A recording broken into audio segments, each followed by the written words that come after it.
La semaine passée, on vous présentait notre entretien avec Jean-Philippe Bolduc et Frédéric Plessius, deux gars de la province de Québec qui évoluent dans la Ligue canadienne de football.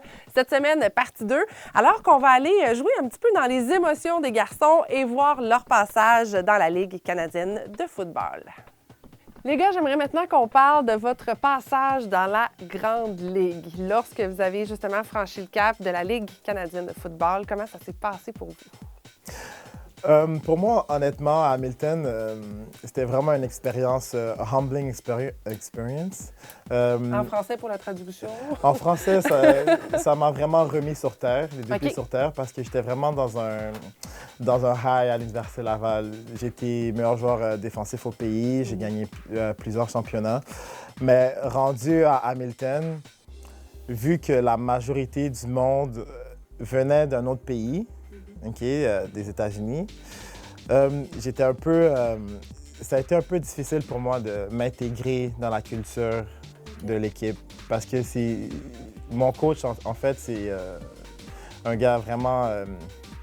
c'est vraiment une bonne personne. C'est vraiment quelqu'un de direct, de droit, mais il favorisait les Américains. Évidemment, c'est sûr qu'il allait favoriser les Américains. Tu avais l'impression qu'il y avait quelque chose autour de ça qui... Ouais, c'est une affaire de confiance. Si tu viens... On va dire que je suis un coach de hockey, je vais favoriser le monde qui me ressemble, qui ont les mêmes attributs que moi, vous comprenez? Puis vu qu'il y a un peu une barrière de langue avec les autres, fait que s'exprimer, c'est un peu difficile. Mais après les années, je me suis habitué et là, j'ai eu un poste de capitaine dans l'équipe. Mais au début, c'était vraiment l'intégration pour moi qui a été difficile. OK, donc l'adaptation, justement, Puis nécessairement, comme tu l'as dit, tu avais eu un parcours quasi sans faille avec l'Université Laval. Donc, tu sais, on arrive, puis j'imagine qu'on est fiers, on a le torse gonflé à bloc. Mais là, on arrive, puis finalement, on est une gang de même, puis welcome to the... Non, ben, en réalité, là, ouais, c'est sûr, c'est sûr. Okay. Mais côté athlétique, j'avais tout ce qu'il fallait. C'est juste que, tu sais, on va dire des fois... genre, j'étais rendu un running gag, là. On m'appelait le Cookie Monster. Genre, parce que j'avais une voix vraiment grave, puis en anglais. Fait que, tu sais, à chaque fois que je parlais, le monde riait. Fait que ça faisait moi un peu moins sérieux, si vous comprenez. Fait que, justement, maintenant que je suis rendu à Montréal, une province francophone, j'aurais plus ce problème-là. Je vais être bien, là. Je vais vraiment être à l'aise dans mon aise, puis je vais être dans mon élément. Puis cette année, je pense que ça va être une bonne année pour moi. Mais je sais que ça va être une bonne année pour moi. On va en parler justement dans quelques instants. JP, toi, ton entrée dans la Ligue canadienne de football, ça s'est passé comment? Des hauts, des bas, des hauts, des bas. C'est-à-dire, j'ai été repêché par Calgary. Je me suis présenté au camp, j'ai signé un contrat, tout allait super bien. J'arrive au camp, bon camp des recrues par la suite. Comme Frédéric disait, on va dire... tout le monde est bon quand tu arrives là-bas. Tu te dis, OK, ben, je suis bon, mais tu arrives là-bas et tu te rends compte que les gars qui sont moins bons, il n'y en a pas vraiment. C'est ça, tout le monde est bon, là. Question de pas, des questions des détails minimes qui font qu'un joue et l'autre joue pas. Donc après le camp, j'ai été retranché. Puis donc mon contrat prenait fin. Je me retourne chez nous. Puis aussitôt que j'atterris de l'avion, le dimanche, je reçois un appel des Alouettes puis d'Ottawa. Puis on m'offrait des contrats. Donc j'ai choisi d'aller à Ottawa. Ça a le temps que je m'adapte au système, que je rentre dans le moule de l'équipe, comme Frédéric dit, des fois c'est un peu plus long. Mais après 6 matchs, ils ont commencé à me faire jouer, puis j'ai joué beaucoup, j'ai joué jusqu'à la Coupe Grey, puis ironiquement, mais on a gagné la Coupe Grey contre les Calgary Stampeders, puis contre l'équipe qui m'avait retranché, donc c'était pas assez bon pour une, mais je me suis retrouvé à jouer pour l'autre, on les a battus, donc c'était ironique, mais c'était une belle saison. Puis comment on se sent justement quand on gagne ce match ultime-là? Chanceux. Chanceux. C'est sûr qu'il y a un peu de chance là-dedans, mais on se sent fier. C'est sûr que je me suis pas laissé rabaisser après le premier échec, après le camp d'entraînement à Calgary. Oui. Mais j'étais bien content. On se sent fier et on se sent un petit peu plus riche aussi à la fin de la semaine. Dans tous les plans. Ouais, non, c'est... De toutes les façons, dans tous les aspects. Ouais.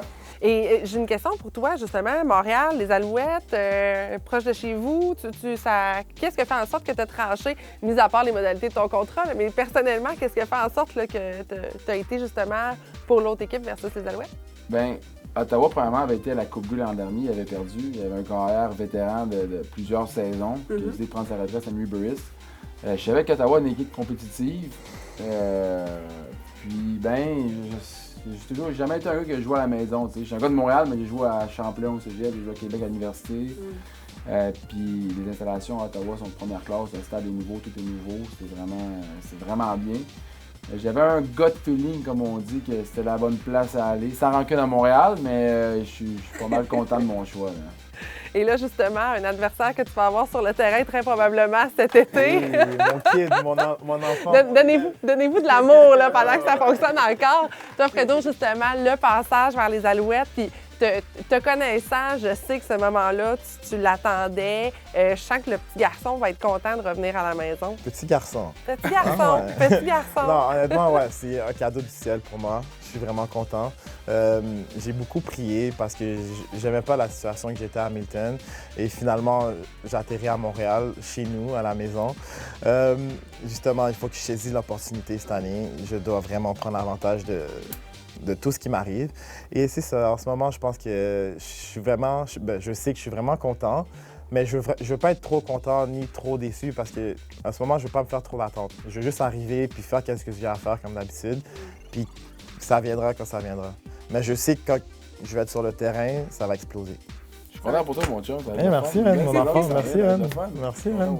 Mais là, vous donnez des petites tapes dans le dos. Moi, je veux savoir, sur le terrain, dans la vraie vie, là, quand on est des adversaires, ça se passe comment? C'est pas mon ami. Non, Je le déteste. Ça arrivé une fois qu'il s'est mis devant moi, puis je raconterai pas la fin. La vraie histoire, c'est que si on porterait un micro, ça serait censuré tout le long. C'est pas sa prière, ça?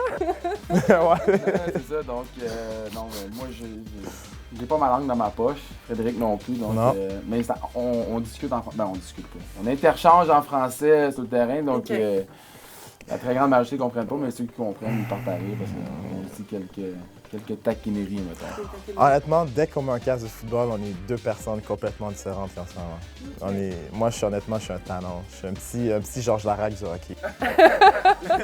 J'aime la comparaison. Je cherche la bataille. Fait que c'est quelque chose que lui aussi est de même. Puis justement, c'est la culture à Laval. Il faut que tu joues avec attitude parce que sinon, tu vas te faire marcher dessus. Okay.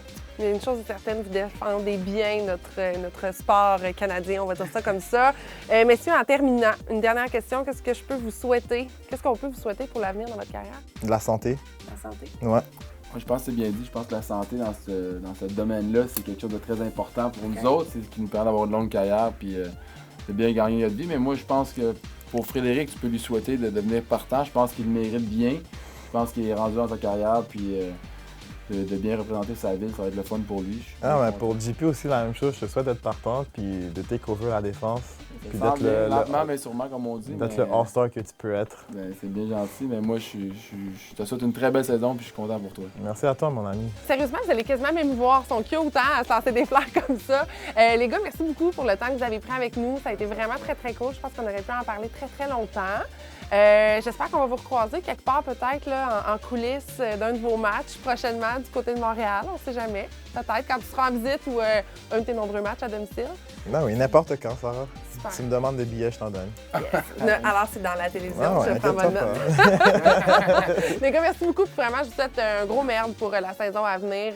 On est bien fiers d'avoir des gars de près de chez nous qui évoluent dans la Ligue canadienne de football.